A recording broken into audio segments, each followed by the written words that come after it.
अब तुम्हारी बारी।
वो मेरी युद्ध कला के प्रशिक्षण का पहला चरण मात्र था, किंतु इसके पश्चात ऋषिवर अगस्त्य ने मुझसे उससे भी कहीं अधिक कठिन अभ्यास करवाए।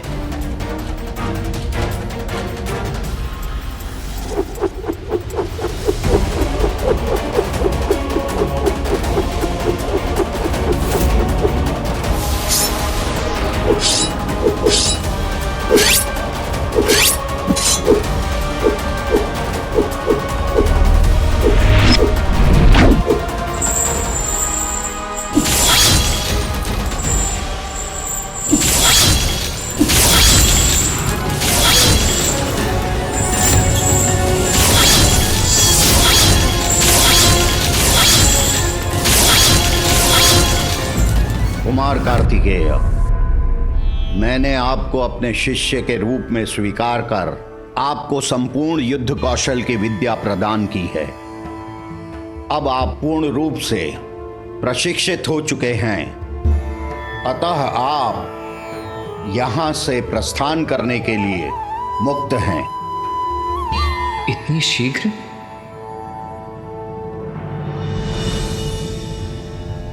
धन्यवाद गुरुदेव। कल्याण हो।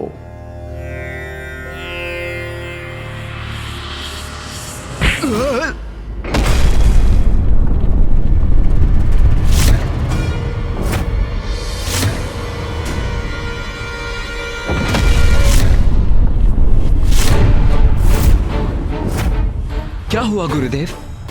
आपने ही तो कहा था कि मैं प्रस्थान कर सकता हूं। गुरुदेव ने ऐसा क्यों किया मैं समझा नहीं, किंतु उनके आदेश का पालन करना मेरा कर्तव्य है।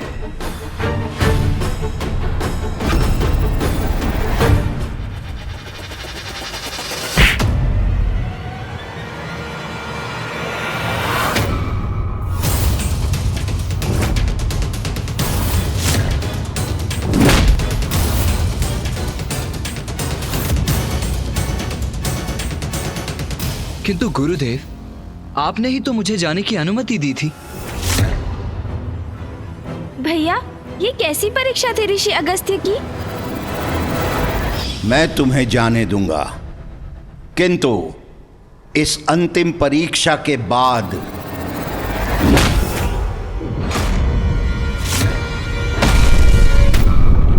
परीक्षा ले रहे हैं गुरुवर, तो उसमें भी अवश्य सफल होऊंगा मैं।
आओ शिष्य, प्रमाणित करो अपने आप को।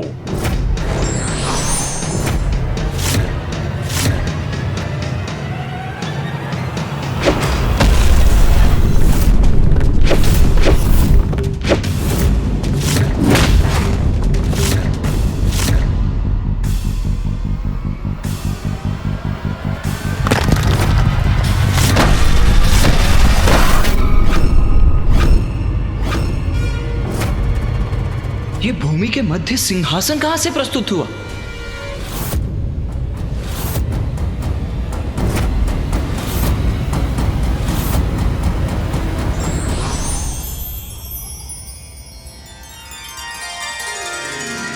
प्रणाम ऋषिवर। प्रणाम भूदेवी।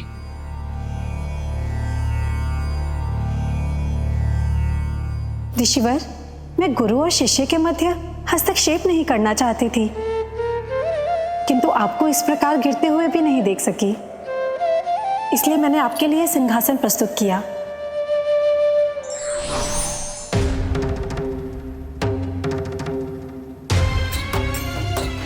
इतने सम्मानित हैं ऋषि अगस्त्य कि भूमि देवी ने उनकी पृष्ठ को धरती से स्पर्श तक नहीं करने दिया, उनको सिंहासन पर स्थित कर दिया। भैया, ऋषिवर अगस्त्य की महानता तो अद्भुत है, जिनका सभी आदर व सम्मान करते हैं। बताइए ना भैया, फिर क्या हुआ? कुमार कार्तिकेय, अब आपको सिखाने के लिए मेरे पास कुछ भी शेष नहीं है। अब आप संपूर्ण योद्धा बन चुके हैं। धन्यवाद ऋषिवर, ये तो आपकी ही कृपा है।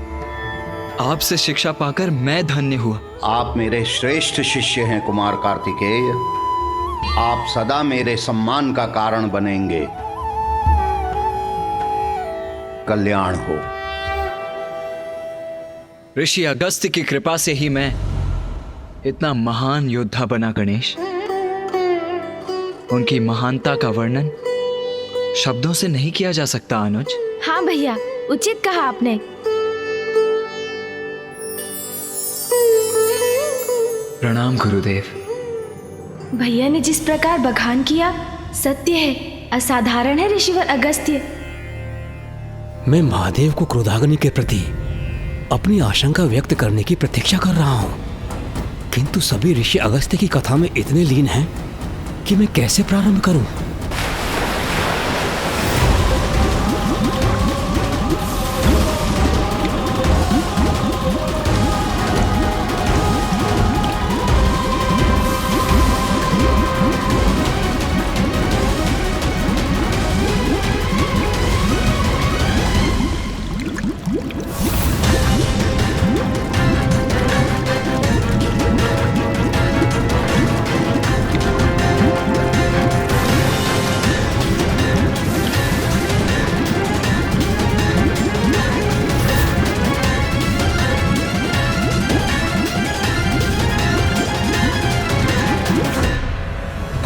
कौन सा अज्ञात संकट हमारी प्रतीक्षा कर रहा है, हमें ज्ञात भी नहीं।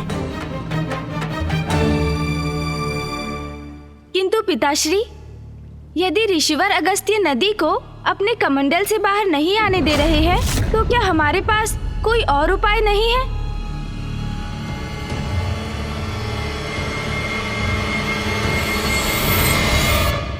नहीं गणेश, अकाल का कारण है समस्त जलधाराओं का सूखना, सप्त सिंधुओं का जल से रिक्त होना। किंतु सप्त सिंधु कैसे सूख गए पिताश्री?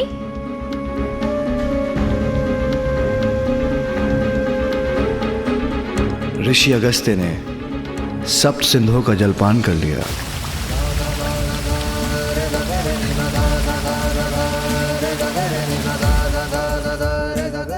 ऋषिवर अगस्त्य ने सप्त सिंधुओं के जल का पान कर लिया, किंतु कैसे?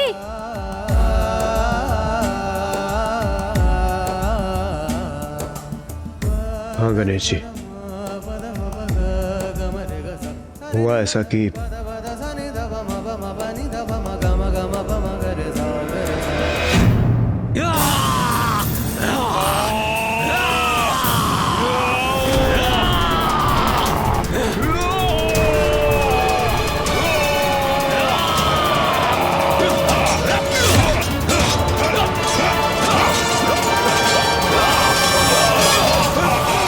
और इस प्रकार देव और दानवों के मध्य देवासुर संग्राम छिड़ गए और असुर हम पर घातक प्रहार करने लगे। एक लंबी अवधि तक ये संग्राम चला।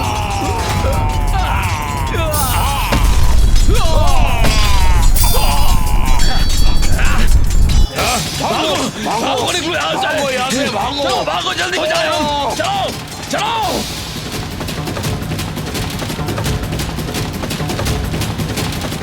पीछा करो, नष्ट कर दो इन असुरों को। भागो, कूदो समुद्र में। और अंततः जब हम असुरों पर भारी पड़ने लगे तो सभी असुर समुद्र के भीतर कंदराओं में जाकर छिपने लगे।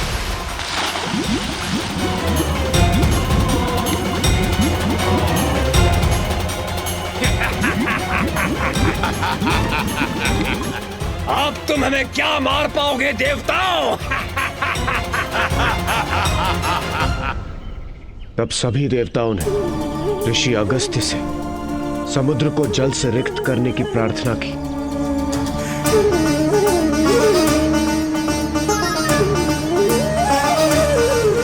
उचित है। मेरे संध्या वंदन का समय हो चुका है, मुझे उपासना करने दीजिए। उन्होंने हमारी प्रार्थना स्वीकार की और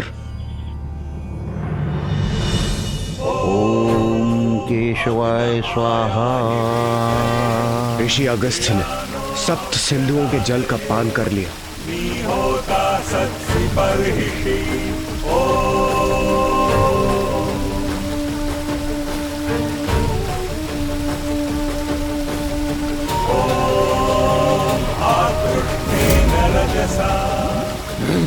ये क्या? जल का स्तर कैसे कम हो रहा है? हाँ?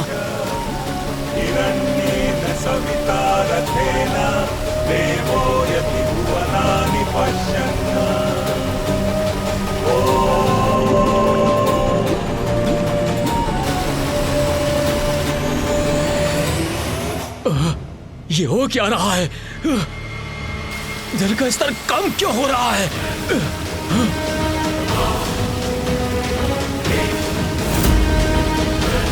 अरे सागर का जल कहां जा रहा है? ये क्या हो रहा है? इस प्रकार जल विहीन हो गया सागर तो हमारा विनाश संभव हो जाएगा। हम क्या करें अब?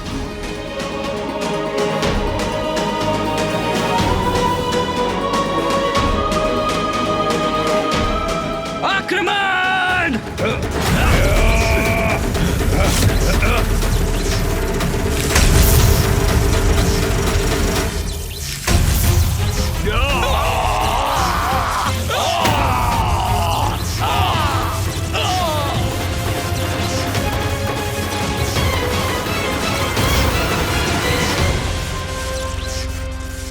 हमारे अस्त्रों की उष्णता से समुद्र के बाहर की भूमि, नदियां, जलाशय सभी सूख रहे थे।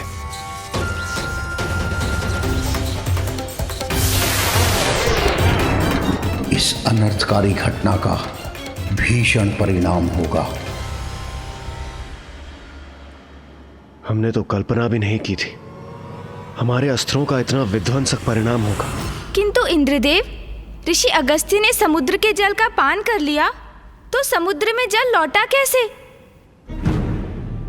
असुरों के नाश के बाद हमने ऋषि अगस्त्य से प्रार्थना की कि वो जल को पुनः समुद्र में छोड़ दे, किंतु उस जल का उनके उदर में पाचन हो चुका था। इसलिए उन्होंने लघु शंका के माध्यम से जल को पुनः मुक्त किया, किंतु उस समय में चलने वाले अस्त्रों की उष्णता के कारण दक्षिण की धरती पूर्ण रूप से सूख चुकी थी। अकाल पड़ चुका था।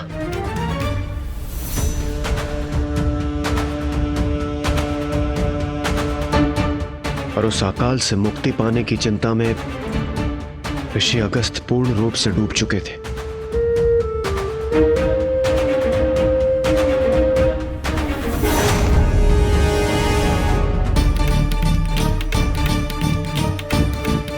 और फिर इस समस्या का समाधान ढूंढने के लिए उन्होंने एक तप प्रारंभ किया।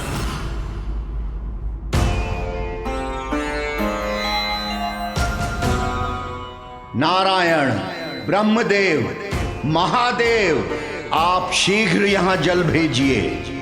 जब तक दक्षिण का यह अकाल समाप्त नहीं हो जाता, मैं जल की एक बूंद का भी सेवन नहीं करूंगा।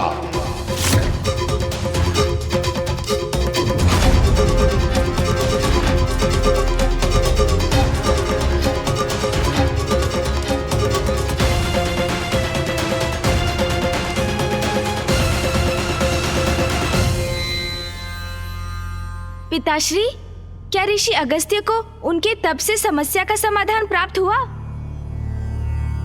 क्या उनके तप से नदी रूपी जल धारा उत्पन्न हुई?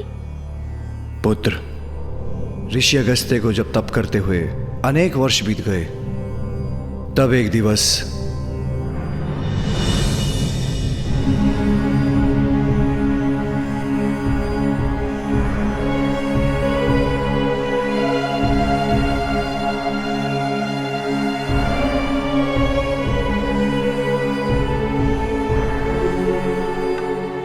पुत्र अगस्त्य,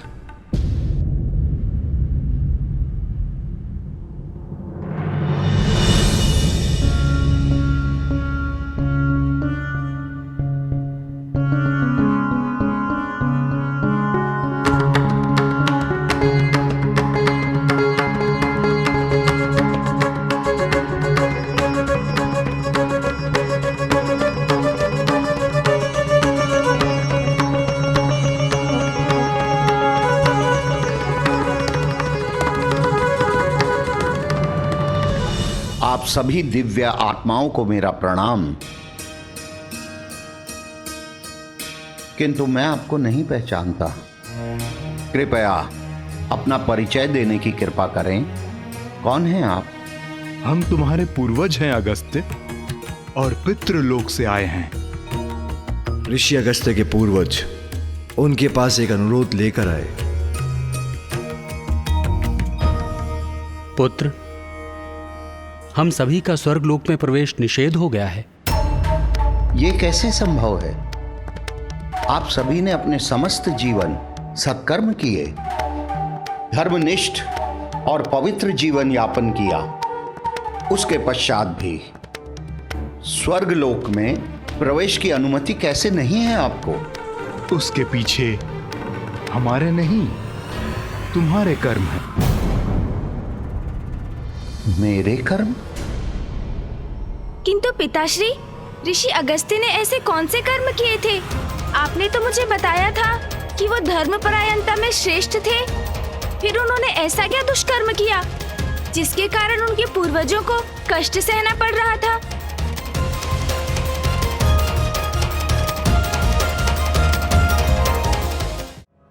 कभी कभी जो कर्म आप करते हैं वो नहीं, अपितु जो आप नहीं करते वो आपके जीवन में समस्या उत्पन्न करते हैं।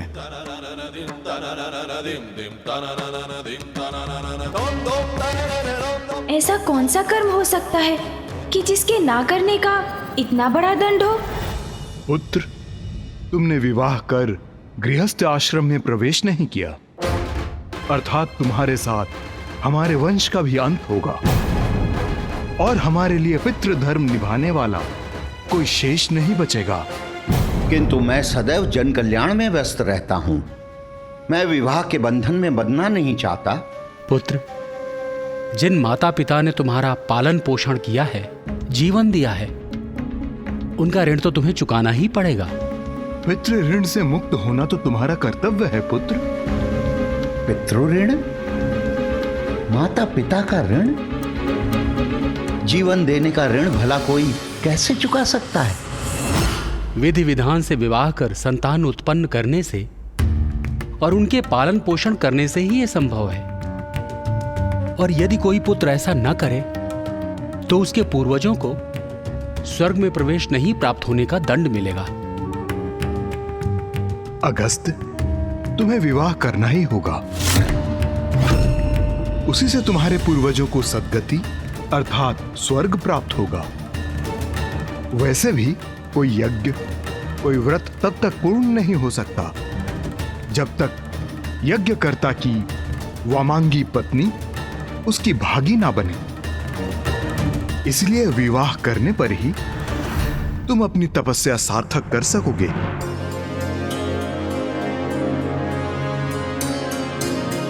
और तुम्हारे विवाह से ही दक्षिण का अकाल भी दूर होगा।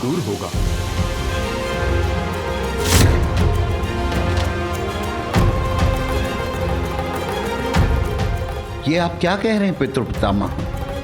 मेरे विवाह से दक्षिण का अकाल कैसे दूर हो सकता है? वो भी ज्ञात हो जाएगा, किंतु सर्वप्रथम तुम्हें राजा कवेर के पास जाकर विवाह हेतु उनकी पुत्री लोपामुद्रा का हाथ मांगना होगा। अर्थात विवाह करना ही होगा मुझे। अपने पूर्वजों के आदेश अनुसार ऋषि अगस्त्य ने विवाह करना स्वीकार कर लिया।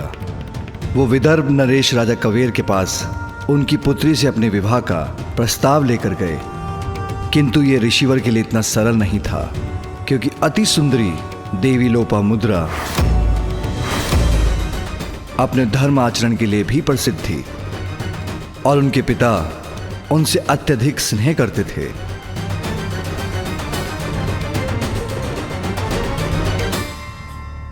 मैं समझा नहीं, किसी भी कन्या के लिए सुयोग्य वर थे ऋषि अगस्त्य, तो फिर इसमें कैसी कठिनाई थी?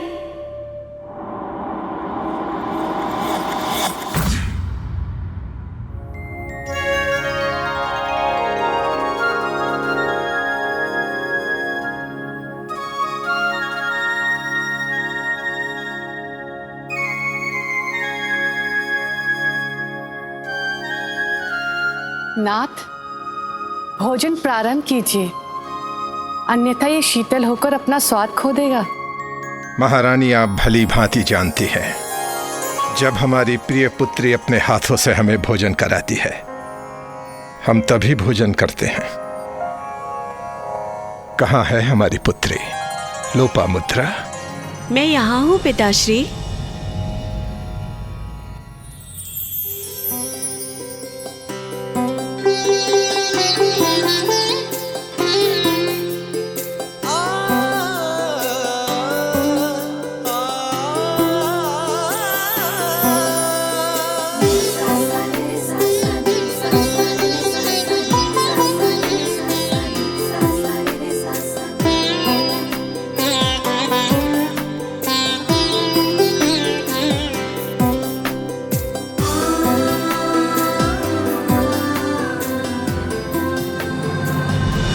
क्षमा कीजिए पिताश्री, भगवान नारायण के पूजन में मुझे थोड़ा सा विलंब हो गया। ये लीजिए, प्रसाद लीजिए। आओ विराजो पुत्री। पुत्री लोपामुद्रा, तुम मेरे जीवन में आशीर्वाद बनकर आई हो। जब से तुम्हारा आगमन हुआ है, हमारे राज्य में धन धान्य समृद्धि की वृष्टि हो रही है। किसी को कोई कष्ट नहीं है। प्रकृति की भी हम पर कृपा है, जिसके कारण वर्षा भी समय पर ही होती है। पुत्री, तुम मेरे हृदय के आनंद का कारण हो। मैं तुम्हें यहां से कहीं नहीं जाने दूंगा। किंतु नाथ, आप भी इस तथ्य से भली भांति परिचित हैं, ये कदापि संभव नहीं। पुत्री तो पराया धन होती है और एक ना एक दिवस उसका विवाह संभव है और फिर वो यहाँ से चली जाएगी।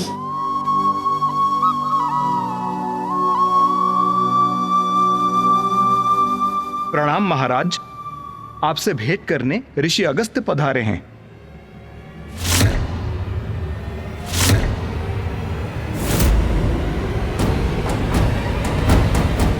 ऋषि अगस्त्य, हमसे क्या चाहते हैं ऋषिवर?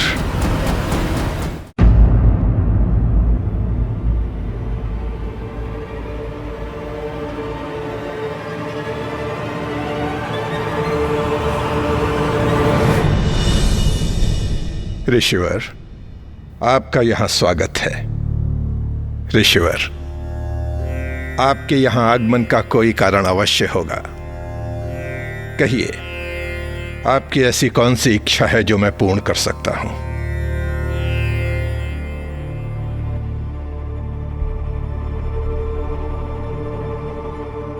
महाराज कावेर, मैं आपकी पुत्री के साथ विवाह का इच्छुक हूं।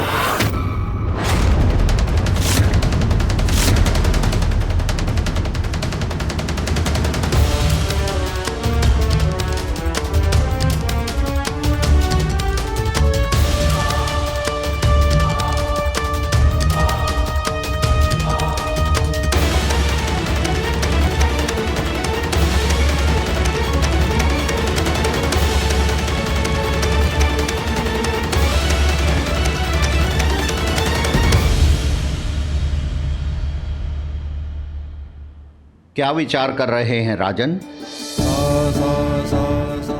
मैं आपके उत्तर की प्रतीक्षा कर रहा हूं। कहिए, आपको मेरा प्रस्ताव स्वीकार है?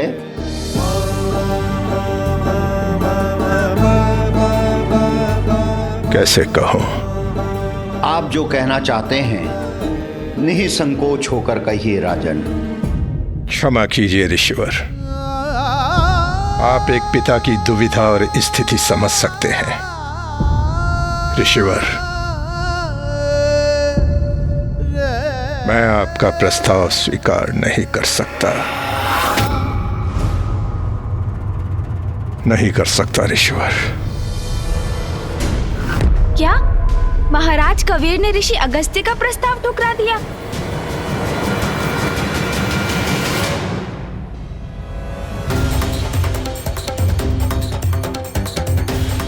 किंतु क्यों पिताश्री?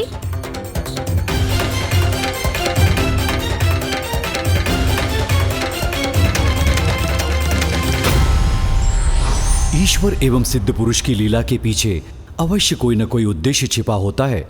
आवश्यकता है हमें उसे समझने की।